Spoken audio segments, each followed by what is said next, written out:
Baik, bismillahirrahmanirrahim. Assalamualaikum warahmatullahi wabarakatuh. Alhamdulillahillazi arsala rasulahu bil huda wa dinil haq liyuzhirahu 'ala dinihi wa kafa billahi shahida. Asyhadu an la ilaha illallah wa asyhadu anna muhammadar rasulullah nabiyya ba'dah ma ba'du. Rabbi shrah li sadri wa yassir li amri wahlul 'uqdatam min lisani yafqahu qawli. Allahumma shalli ala Muhammad wa ala Muhammad. Kama sholaita ala Sayyidina Ibrahim wa ala Sayyidina Ibrahim wa barik ala Sayyidina Muhammad wa ala Sayyidina Muhammad kama barakta ala Sayyidina Ibrahim wa ala Sayyidina Ibrahim fil alamin innaka Hamidum Majid. Alhamdulillah, kita lanjut lagi pembahasan kita, sudah masuk yaitu masa-masa kelahiran Nabi Muhammad SAW, yaitu beliau ketika awal kali dilahirkan di muka bumi ini ya. Yang pertama, sekali lagi saya sampaikan bahwa ini diambil dari salah satu buku sirah ya. Nanti kita juga akan bahas dari buku sirah yang lainnya. Sebagaimana pertemuan di awal kita sudah memberikan informasi ya bahwa ada beberapa buku sirah yang akan kita bahas. Kebetulan saya sedang tertarik dengan buku sirah yang ditulis oleh Dr. Muhammad Said Ramadan Arbuti ya, karena di buku sirah yang beliau tulis ini ya ada ibrah, ada semacam penjelasan ya dari peristiwa-peristiwa yang terjadi di masa Rasulullah SAW. Sebagaimana buku sirah yang lainnya juga sebenarnya ada persamaannya juga dan ada kelebihan-kelebihannya ya, yaitu dimulai ketika masa-masa kelahiran Nabi Muhammad SAW, yaitu membahas mengenai nasab beliau. Akan tapi kalau di buku sirah ini ya nasab Rasulullah SAW dibahas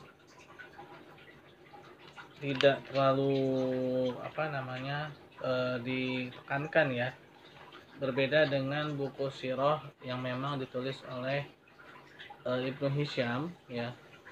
Memang kalau di Ibnu Hisham dan Mubarakfuri ya, Syekh Syafir Rahman Mubarakfuri itu mengenai nasab itu memang sangat panjang sekali ya. Tapi kalau di buku sirah yang ditulis oleh Profesor Dr. Ramadan Arbuti ini lebih kepada ibrah ya, atau lebih kepada apa sih hikmah yang dapat diambil dari peristiwa tersebut gitu ya. Pertama, mengenai nasab Nabi Muhammad SAW, yaitu Rasulullah SAW. Nabi Muhammad SAW ini adalah anak dari Abdullah, yang Abdullah adalah anak dari Abdul Muthalib. Nama asli dari Abdul Muthalib adalah Syaibatul Ham bin Hisham bin Abdi Manaf. Nama Abdi Manaf ini adalah Al-Mughirah bin Qusay.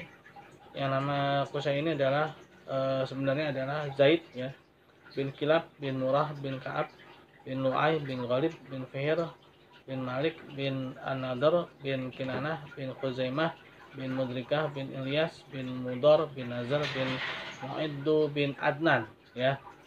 Nah, itulah batas dari nasab Rasulullah SAW yang telah disepakati ya. Selebihnya itu memiliki banyak sekali perbedaan pendapat ya, perbedaan pendapat yang yang terjadi di para ulama ya, para ulama sirah. Nah, lalu selanjutnya ya, di sini ditekankan bahwa memang Rasulullah SAW adalah manusia pilihan yang Allah Subhanahu wa taala pilih ya. Memang dari jalur yang paling terbaik ya, jalur yang paling terbaik, yang paling terlurus, yang paling terbaik ya di antara nasab-nasab yang lain ya. Sebagaimana dalam sebuah hadis riwayat Muslim yang berbunyi, Innallaha astafa Kinana min waladin Ismaila wastafa Quraisan min Kinana wastafa Hasiman min Quraisyin wastafani min Bani Hashim, ya.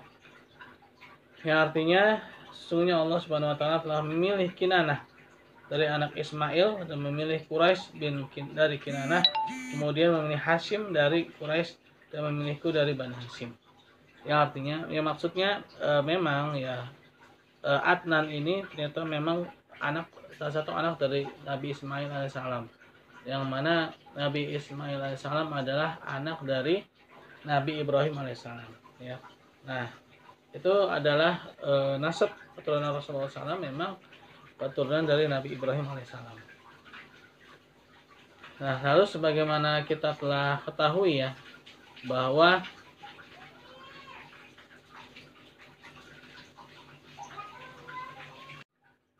baik, bismillahirrahmanirrahim. Ya, kita mulai lagi, itu mengenai masa kelahiran Rasulullah SAW, ya. Sebagaimana kita ketahui bahwa Rasulullah SAW dilahirkan pada tahun gajah, yaitu tahun yang dimana Abrahah al-Asram menyerang kota Mekah, ya. Nah, pada buku ini memang tidak terlalu ditekankan siapa itu Abrahah dan bagaimana apa yang melatar belakangi Abrahah menyerang kota Mekah, ya. Tapi di sini lebih ditekankan bahwa memang adanya Abrahah al-Asram ini, ya, ingin menghancurkan kota Mekah dan memang mengenai kondisi Rasulullah SAW, ya, mengenai kondisi Rasulullah SAW yaitu ketika dilahirkan. Kenapa dinamai tahun gajah, ya?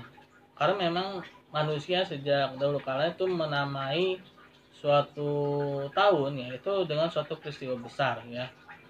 Contoh misalkan ya Masehi, ya. Masehi itu kan dianggap sebagai tahun kelahirannya Al-Masih gitu kan. Masehi, ya. Nah, lalu Hijriyah, ya, itu adalah tahun yang dimana ada peristiwa hijrah, ya.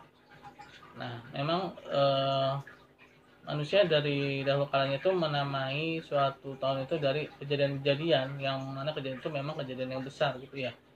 Kejadian-kejadian yang memang kejadian yang luar biasa. Nah, kan tapi kita tidak ingin berbelit-belit atau berlama-lama mengenai itu. Pada buku ini lebih menyoroti bagaimana kondisi Rasulullah, yaitu Rasulullah SAW adalah anak dari Abdullah bin Abdul Muthalib, ya. Abdullah meninggal ketika ibunya masih mengandung beliau, ya, berumur 2 bulan, ya. Lalu diasuh oleh kakeknya, ya, sampai umur 8 tahun, ya. Lalu kakeknya meninggal, diasuh oleh pamannya, ya. Nah, sebelumnya Rasulullah SAW itu diasuh oleh seorang ibu asuh, ya, yaitu Halimatus Sa'diyah binti Abu Zuhaib. Nah, para perawi sepakat, ya, bahwa pada kejadian Rasulullah SAW dilahirkan, kampung Bani Sa'ad, yaitu kampungnya ibu susu Rasulullah itu Halimatus Sa'diyah, itu waktu itu sedang dalam keadaan kemarau kering, ya, sehingga domba-domba peliharaan mereka yaitu mengalami kekeringan dan juga kurus-kurus, ya. Tapi ketika Rasulullah SAW diasuh di sana, ternyata mengalami penghijauan kembali, ya. Mengalami hijau kembali itu ada salah satu berkahnya Rasulullah SAW, ya. Nah, pada saat Rasulullah SAW dirawat atau diasuh oleh Halimatus Sa'diyah, ya, terjadi peristiwa besar yaitu pembersihan dada Rasulullah SAW, ya, yang dimana beliau ketika itu umur kurang lebih 4 tahun, ya. Dada beliau dibelah oleh malaikat Jibril, ya, untuk dibersihkan dari segala hawa nafsu, ya, dari segala kejahatan, ya, sehingga Rasulullah SAW ketika itu dipulangkan kembali kepada ibunya, ya, yaitu Aminah. Sampai ketika Rasulullah umur 6 tahun, ya, ibunya meninggal di Abwa, ya, dan diasuh oleh kakeknya Abdul Muthalib. Nah, di sini langsung masuk ke Ibroh, ya. Di sini langsung masuk ke Ibroh. Nah, di sini langsung masuk ke Ibroh, ya. Dijelaskan, ya, bahwa dalam Ibroh ini bahwa nasab Nabi Muhammad SAW itu memang nasab yang mulia, ya, nasab yang mulia sebagaimana dalam sebuah hadis, ya, oleh Tirmizi dikatakan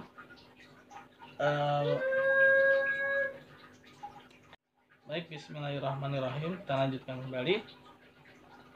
Nah, ini hadis yang diriwayatkan oleh Imam Tirmizi yang berbunyi, man ana faqalu anta Rasulullah alaikassalam faqala ana Muhammad bin Abdullah Abdul Muthalib innallaha khalaqal khalqa thumma ja'alahum firqataini faja'alani fi khairihim firqah thumma ja'alahum qabaila faja'alani fi khairihim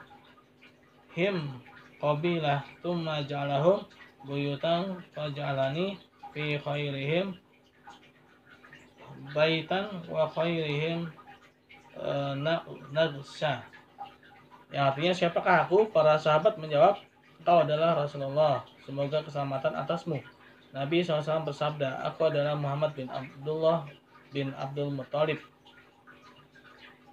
Sungguhnya Allah menciptakan makhluk manusia, kemudian Dia menjadikan mereka dua kelompok, lalu menjadikan aku di dalam kelompok yang terbaik.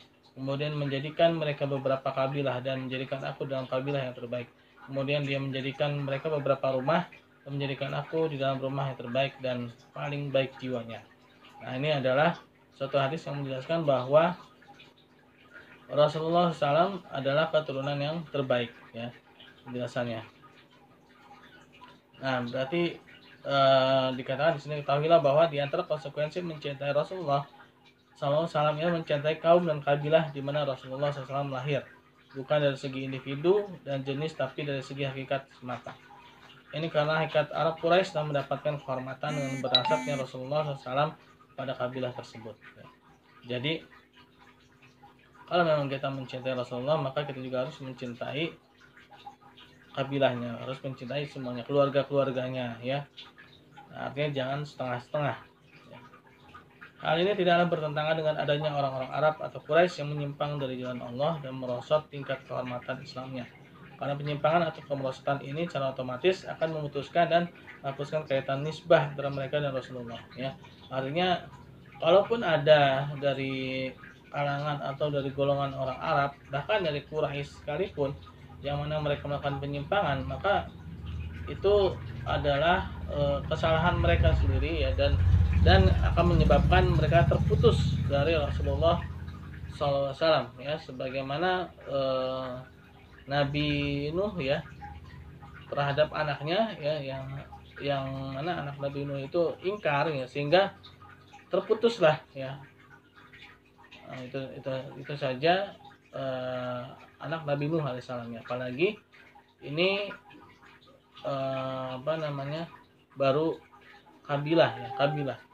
Walaupun ada kabilah Arab atau Quraisy yang mana mereka banyak sekali melakukan penyimpangan-penyimpangan,